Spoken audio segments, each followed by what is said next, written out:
HR की field में कदम रखा और जब आप इस फील्ड में आई, उस वक़्त आपका क्या विज़न था, क्या थिंकिंग थी? अल्हम्दुलिल्लाह हमारा कल्चर इतना अच्छा है कि यहाँ पे हमारा रिटेंशन रेट बहुत है। कम्युनिकेशन स्किल्स बहुत मैटर करती है मेरे ख्याल से। अगर आपकी कम्युनिकेशन स्किल्स ही अच्छी नहीं है और आप अच्छी प्रॉपरली कम्युनिकेट नहीं कर पा, सबसे पहले तो हमें देखना होता है कि हम रिक्रूटमेंट किस टेक स्टैक के लिए कर रहे हैं। अस्सलाम वालेकुम नाज़रीन, शेयरिंग ऑफ प्रोफेशनल विज़डम के साथ मैं हूं आपका मेज़बान अली रहमान खालिद। नाज़रीन, आप जानते हैं कि हम हमेशा ऐसे लोगों का तारुफ़ आपके साथ करवाते हैं और उनकी स्टोरी को आपके सामने लेके आते हैं, जिनके काम से आपको कुछ सीखने को मिले और जिनकी एक्सपीरियंस से आपकी ज़िंदगी में कोई वैल्यू एडिशन हो सके। आज जो मेहमान हमारे साथ मौजूद हैं, वो पिछले 4 सालों से एचआर की फ़ील्ड में काम कर रही हैं। ये एक एचआर प्रोफ़ेशनल हैं, इसके साथ-साथ एचआर की तमाम एक्टिविटीज़ को ये कहीं न कहीं देख रही होती हैं, कहीं न कहीं वो इनके एक्सपीरियंस का हिस्सा हैं। तो हम इनसे जानने की कोशिश करेंगे कि एचआर की फ़ील्ड में जॉब का एक तो स्कोप कितना है। आम लोग जो फ्रेश ग्रेजुएट्स हैं, जो एमबीए कर रहे हैं मार्केटिंग में, एचआर में ख़ास तौर पे, तो उनके लिए आगे क्या स्कोप है? क्या वो उनको करना चाहिए या इसमें सैचुरेशन ज़्यादा है? ये सारी बातें आज की गुफ्तगू का हिस्सा रहेंगी। अस्सलाम वालेकुम खतीजा अमीन साहिबा, कैसी हैं आप? वालेकुम अस्सलाम, अल्हम्दुलिल्लाह ठीक ठाक। मैं आगाज़ यहाँ से करूँगा कि जब आपने एचआर की फ़ील्ड में कदम रखा और जब आप इस फ़ील्ड में आईं, उस वक़्त आपका क्या विज़न था, क्या थिंकिंग थी? और अब आप कितना सैटिस्फाइड फ़ील करती हैं इस फ़ील्ड में काम करके? When I started my journey in the HR field, तो मुझे ऐसा सच आइडिया नहीं था कि एचआर के डोमेन में आगे क्या करियर पाथ है, हुँ, बिकॉज मैं खुद इस चीज़ में नहीं थी and I was doing my internship. तो I just started my first job from Codexia Technologies, और that was also a startup.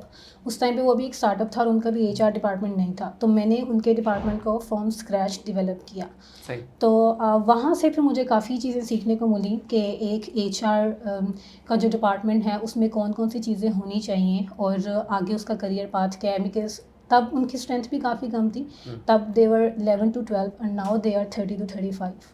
तो सही। It's been a very great experience and a very incredible journey so far. तो अभी I am much satisfied with my field, because start में जब आपको idea नहीं होता चीज़ों का तो आपको हुँ, इतना नहीं पता होता कि आगे पाथ क्या है। लेकिन अभी बिकॉज मैंने काफ़ी चीज़ों को देख लिया है, एचआर ऑपरेशंस को भी, रिक्रूटमेंट को भी और पेरोल को भी, तो अब अल्हम्दुलिल्लाह मुझे एक्सपोजर भी काफ़ी हो गया है एंड अल्हम्दुलिल्लाह I am satisfied with my field right now. Ma'am, Codexia की अगर हम थोड़ी-सी बात करें तो ये एक आईटी कंपनी है, जी। तो ये करंटली किन-किन प्रोजेक्ट्स पे काम कर रही है? एक्चुअली हमारे जो प्रोजेक्ट्स होते हैं, हम लोग डिफरेंट टेक स्टैक्स पे काम कर रहे हैं, ठीक है, जिसमें हम लोग वेब डेवलपमेंट और मोबाइल ऐप डेवलपमेंट की सर्विसेज प्रोवाइड कर रहे हैं, इसके साथ हुँ, साथ डिजिटल मार्केटिंग को भी देख रहे हैं। सही। और हम लोग लोकल मार्केट में काम नहीं करते। हमारे जितने भी क्लाइंट्स हैं वो सारे इंटरनेशनल क्लाइंट्स हैं, हम लोग लोकल मार्केट को टारगेट ही नहीं करते। बिल्कुल तो ठीक अभी है। तक जितने भी हमारे क्लाइंट्स हैं वो फॉरेन क्लाइंट्स हैं, हुँ, और हम लोग जितने टेक स्टैक्स पे काम कर रहे हैं, तो टेक स्टैक्स में हमारे पास वेब डेवलपमेंट में रिएक्ट जेएस है हुँ। और एंगुलर पे हम काम कर रहे हैं। इसके अलावा मोबाइल ऐप डेवलपमेंट में we are working on Flutter, Ionic, Java, Kotlin and iOS. सही। अच्छा मैम, मुझे ये बताइएगा कि एचआर की फ़ील्ड की अगर हम बात करें, तो आप इसके सारे ही काम तकरीबन देख रही जी। हैं। तो ये ओवरऑल एक एचआर की फ़ील्ड को देखना, ये कब कैसे शुरू हुआ? जब मैंने अपना करियर स्टार्ट किया कोडेक्सिया से, तो मेरा जो पहला काम था वो ये था कि एम्प्लॉयज़ को मैनेज किस तरह किया जाए, ठीक क्योंकि है, वहाँ पे ऐसा कोई ऐसी चीज़ नहीं थी जिसके थ्रू हम एम्प्लॉयज़ को मैनेज करें। और रिक्रूटमेंट, जब कोई ठीक है। रिसोर्स चाहिए होता था तो कंपनी थर्ड पार्टी की तरफ जाती थी। हुँ, तो उस टाइम पे फिर मैंने कंपनी के रिक्रूटमेंट को देखा सारा, और कंपनी में जो भी न्यू रिसोर्सेज थे वो हायर किए। और उसके बाद फिर बाकी पॉलिसी मेकिंग, कंपनी में एक प्रॉपर रूल्स एंड रेगुलेशंस नहीं थे, तो वहाँ पे पॉलिसी बनाई सही। और कंपनी के जितने भी एम्प्लॉयज़ थे उनका रिकॉर्ड मेंटेन किया, कंपनी के कल्चर को डेवलप हुँ, किया। और अल्हम्दुलिल्लाह हमारा कल्चर इतना अच्छा है कि यहाँ पे हमारा रिटेंशन रेट बहुत अच्छा है। हुँ, जहाँ पे जितने भी एम्प्लॉयज़ हैं, यहाँ पे 2 साल से कम कोई भी एम्प्लॉयी नहीं है। यहाँ पे ऑलमोस्ट 2 साल सही। तकरीबन हर एम्प्लॉयी को हो गया हुआ है। मैम, मुझे ये बताइएगा कि एचआर की फ़ील्ड का इस वक़्त स्कोप क्या है? यानी कि जो लोग एमबीए कर रहे हैं एचआर में, हुँ। उनको और आना चाहिए इस फ़ील्ड में या उनको फ़ील्ड चेंज कर लेनी चाहिए? अच्छा, इसमें ये है कि एचआर का जो स्कोप है ना वो कम नहीं हो सकता, क्योंकि कंपनी किसी भी लेवल पे हो, चाहे वो एक स्टार्टअप हो चाहे वो एक मिड सही। लेवल हो, तो वहाँ पे एचआर की ज़रूरत होती ही होती है। क्योंकि एचआर के अलावा वहाँ पे कौन है, अब सीईओज या डेवलपर्स या कोई भी दूसरा एम्प्लॉय उस चीज़ को मैनेज तो नहीं कर सकता। तो वो एचआर का जो काम है वो एचआर ने ही करना है। रिक्रूटमेंट का काम है वो एचआर ने ही करना है। अगर एम्प्लॉय का डाटा रिकॉर्ड मेंटेन करना है तो वो एचआर ने ही करना है। तो एचआर का स्कोप आई थिंक कि कभी कम नहीं हो सकता, और किसी ना किसी लेवल पे एचआर की ज़रूरत पड़ती ही पड़ती है। तो इसका स्कोप जो है आई थिंक कभी नहीं कम हो सकता। तो स्टूडेंट्स को ज़रूर आना चाहिए इस फील्ड में। मैम 2-3 स्किल्स या टॉप स्किल्स जिनकी वजह से आप समझती हैं कि आप कामयाबी से 4 साल से काम कर रही हैं और एक कामयाब प्रोफेशनल हैं, वो 3-4 स्किल्स कौन-कौन से हैं?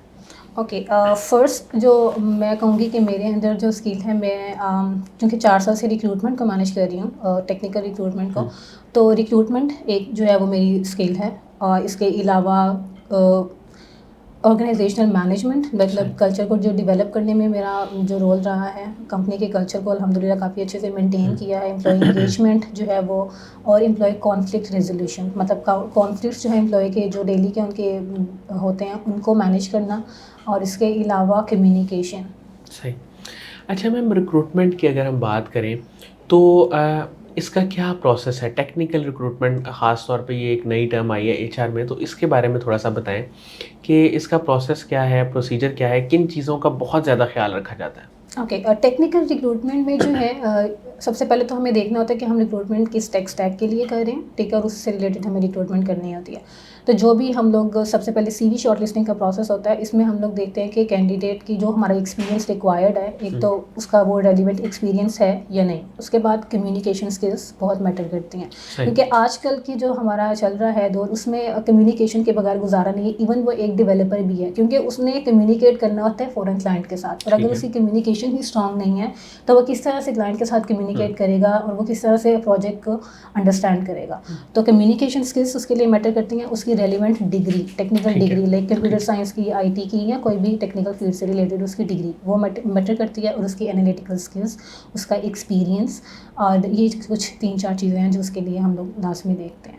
मैम ये जैसे आपने बताया कि बाहर के ममालिक के लोगों के साथ इसमें इंटरेक्शन है, तो इसमें लैंग्वेज का भी जो है वो ख़्याल रखना पड़ता है? Language definitely, like English communication ही इसके लिए मैटर करती है। एक्सेंट एज सच मैटर नहीं करता, क्योंकि मोस्टली कम्युनिकेशन जो है वो उनकी जो है वो चैटिंग के थ्रू हो रही होती है, या अगर कभी उन्होंने क्लाइंट के साथ कॉल पे भी कम्युनिकेट करना होता है, तो अगर उनकी कम्युनिकेशन स्किल्स अच्छी हैं तो वो डेफिनेटली क्लाइंट की जो भी बात होगी उसको अच्छे से अंडरस्टैंड कर सकता है और उसको कम्युनिकेट ईजिली कर सकता है। अच्छा मैम, एक आम कॉन्सेप्ट आजकल जो है ना वो है कि हम किसी भी फील्ड में चले जाएँ, सिवाय आईटी के, किसी भी फील्ड में चले जाएँ तो जॉब्स नहीं है। क्या ये बात दुरुस्त है? मेरा ख्याल है कि जॉब्स आती रहती हैं, ऐसा नहीं है कि जॉब्स बिल्कुल नहीं है। हाँ, ये कह सकते हैं कि कम हैं, लेकिन आईटी सेक्टर के कंपैरिजन में कम है। आईटी सेक्टर में ज़्यादा जॉब्स हैं, क्योंकि आईटी सेक्टर अब ज़्यादा इवॉल्व कर रहा है, अब पाकिस्तान में ज़्यादा बूस्ट कर रहा है, तो आईटी सेक्टर में ज़्यादा जॉब्स हैं, बाकी सेक्टर में थोड़ी कम है। सही। अच्छा, आपकी पूरी ज़िंदगी में और इस ख़ास तौर पे प्रोफ़ेशनल करियर में आपकी इंस्पिरेशन कौन लोग रहे? मेरी जो सबसे बड़ी इंस्पिरेशन है वो मेरे भाई हैं, बिकॉज़ वो भी एक एचआर प्रोफेशनल है, और मैंने उन्हीं को देखते हुए ही अपना एचआर का करियर चूज़ किया था। बिकॉज़ मुझे ऐसा आइडिया नहीं था कि एचआर में जब हमारी स्पेशलाइजेशन को चूज़ करने का टाइम था तो हमारे पास डिफरेंट ऑप्शंस थी, और मुझे समझ में नहीं आ रहा था कि मुझे किस फील्ड में जाना चाहिए। तो उन्होंने मुझे फिर बताया, बिकॉज़ वो ऑलरेडी इस फील्ड को सर्व कर रहे थे 2-3 सालों से, तो फिर उनसे ही इंस्पायर होकर मैंने इस फील्ड को आगे ज्वाइन किया। और अभी वो तो मेरी इंस्पिरेशन है, लेकिन अगर मैं अपने मेंटर्स की बात करूँ तो हमारे जो कंपनी के हमारे मेंटर्स हैं सर अहमद रफ़ीक और सर अली और सर आज़ाद, ये तीनों मेरी इंस्पिरेशन है। मैम कम्युनिकेशन स्किल्स की भी आपने बात की थी, तो मुझे ये बताइएगा कि एक तो एचआर की फील्ड में इसकी क्या इंपॉर्टेंस है, और जो हमारा इंटरव्यू सुन रहे हैं वो अपने कम्युनिकेशन स्किल्स को कैसे डेवलप करें?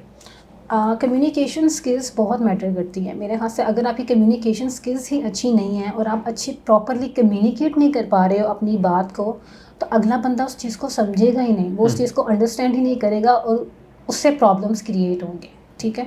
जहाँ तक डेवलप करने की बात है, कम्युनिकेशन स्किल्स में आपके पास डिफरेंट मोटिवेशनल स्पीकर्स के आप उनके लेक्चर सुन लें। इसके अलावा आपकी डेली एक्टिविटीज़ होती हैं, आप डिफरेंट यूट्यूब से जो भी आपके होते हैं लेक्चर्स उनको देख लें। इसके अलावा आपके डेली रूटीन में आपके पास काफ़ी लोग होते हैं जिनकी अच्छी कम्युनिकेशन स्किल्स होती हैं, आप उनके साथ कम्युनिकेट करके अपनी कम्युनिकेशन स्किल्स को इम्प्रूव कर लें।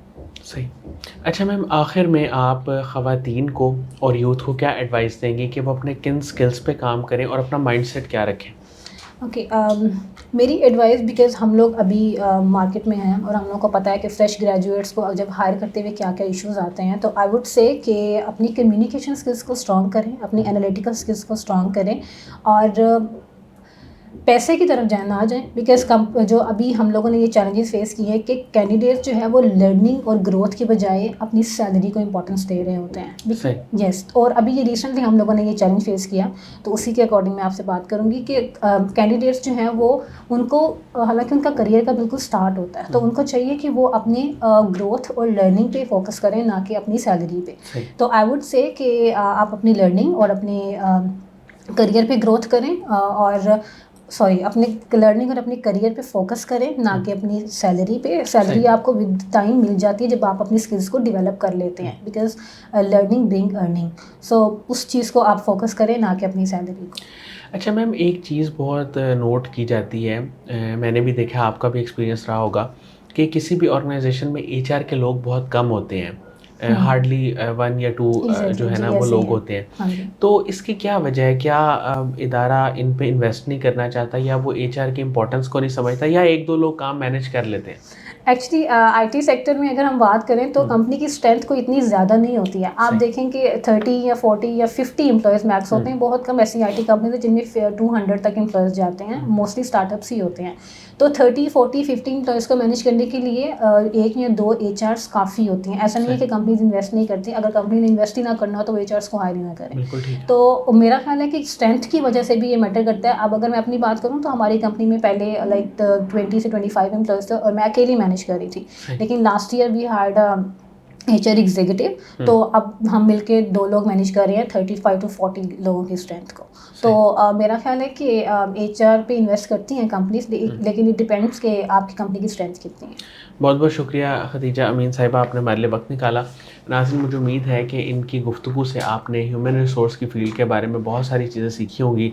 स्किल्स पे इन्होंने बात की और किस तरह अपने माइंडसेट को डेवलप किया जाए ताकि आप कामयाबी से ऐसा काम कर सकें कि आपकी बाद में ग्रोथ भी हो सके। इसके साथ ही इजाज़त दीजिए, अपना बहुत ही ख्याल रखिएगा। इंशाल्लाह दोबारा हाज़िर होंगे एक नए इंटरव्यू के साथ। तब तक के लिए अल्लाह हाफ़िज़।